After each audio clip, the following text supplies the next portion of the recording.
Margaret, and thank you all for being here today. And I guess it feels like there's going to be more questions than answers today, and I think even from your side as well. It's an important piece of work. It's a concerning discrepancy between the two data sets in general sense. So it is good that you're all engaged in it, that your organisations are engaged in it, and that there is a commitment to try and come up with a unique and authoritative and verifiable data set. So I guess my first question is going to be to the CSO, because I understand you're taking the lead on that exercise with the support of the RTB. Have you any timeline for when that piece of work will be complete, or at least the first iteration of that work would be complete? Turn on or off there? Okay, yeah. Sorry, Senator. No, we don't have the timeline yet. I think we're starting to work in November. Yeah. From these kind of exercises from experience, when you're taking various data sets and trying to link them or compare them, it can depend a lot on the quality of the data you're dealing with, how long the work will take and how easy it'll be to be. In general, these kind of projects take maybe 3 to 6 months. Okay. So I'd expect this to be similar. Okay. And do both of your organisations feel that you're resourced to undertake that piece of work? I think so at the moment, yeah. Yeah. Yes, Senator, yes, and it is a matter of priority for us, as I said. So we'll engage closely with CSO throughout. Okay.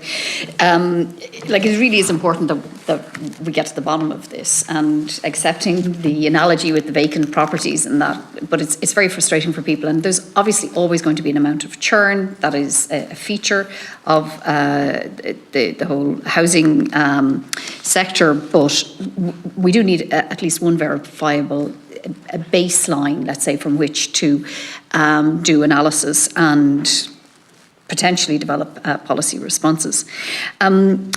Michael, can I ask you, Dr. Byrne, just in terms of this, you mentioned the very large figure, the sample that you did with threshold. And when you say it's a large figure, I'm presuming you're suggesting that the 52% is a large figure, but the actual number, the 146 tenancies, is a tiny percentage of whichever of the two numbers we're talking about, yeah? And I would read from that as well that anybody who's contacting threshold, any renter who's contacting threshold, is generally doing that because they are at fear or at risk of losing their tenancy.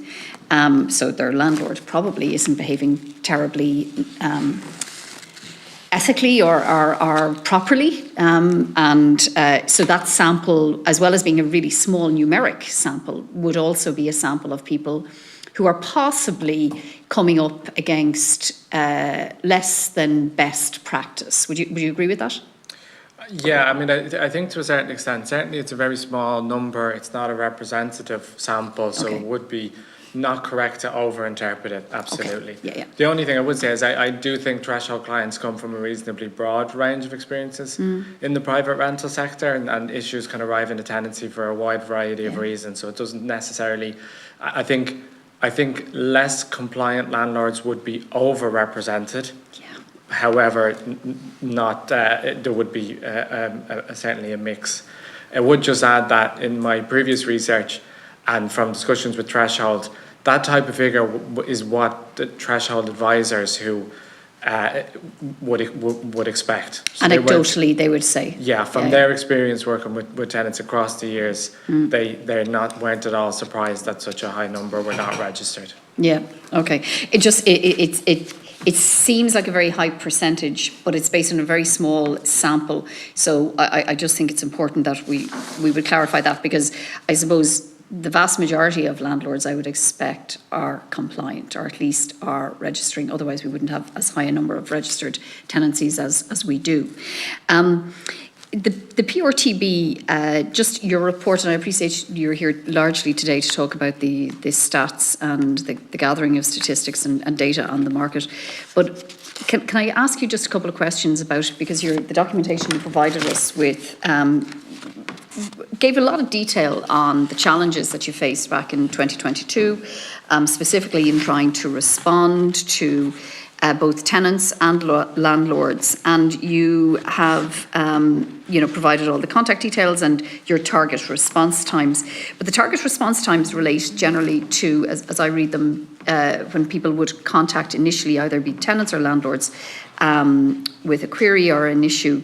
But in terms of actually, when you move to the second stage, let's say there's a dispute between a tenant and a landlord, have you any target timelines for how those disputes are responded to, managed, escalated, resolved? Are there stats available on that? Thanks, Senator.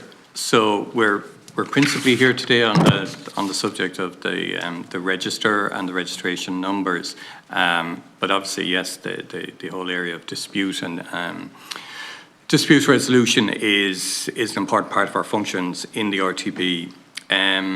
So that's an area which we regard as a priority alongside other priority areas. All of the priority areas are called out in our statement of strategy for 2023 to 2025.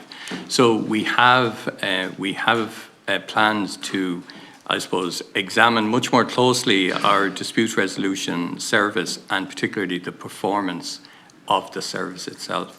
Clearly, the public being now landlords, tenants, people affected, want that service to be available, for it to be effective, and for it to be very timely. Mm-hmm. So at the moment, we have our 2022 performance numbers are reported in the annual report for 2022. So, they are what they are. The mediation service that we provide is actually very timely and effective service, and we provide telephone mediation, which allows quite a quick turnaround time. Sometimes disputes are dealt with, in 8 weeks or even less. Adjudications are, of course, much more difficult by definition to resolve. So that's where people, have not thought that mediation was an option. So clearly there's something much more at issue, and then they follow a much more quasi-judicial type process. So there's evidence, and there's, there has to be a due process. So that all takes time, and then cases that go to the tribunal on appeal take quite a bit of time as well. We are concerned about the timeframes. We're concerned to try and reduce the timeframes. We have been doing quite a lot of analytical work this year to examine the processes ourselves, make sure that the processes are properly defined, fit for purpose. Some of them have, they've drifted away somewhat over the last few years from probably being as effective as they should be. So that's one of our core priorities for 2024.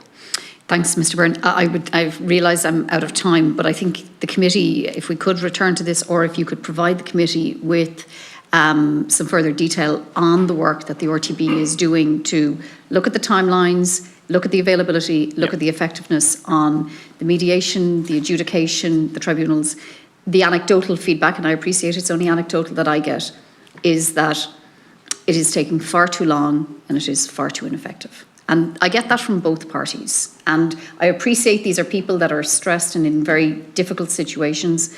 But I think it would be really helpful for this committee to understand the work that the RTB is doing to improve how that service is being delivered. We're very happy to send that information to the committee, and we'll collate that Thank you. After today's meeting. Thanks, Senator.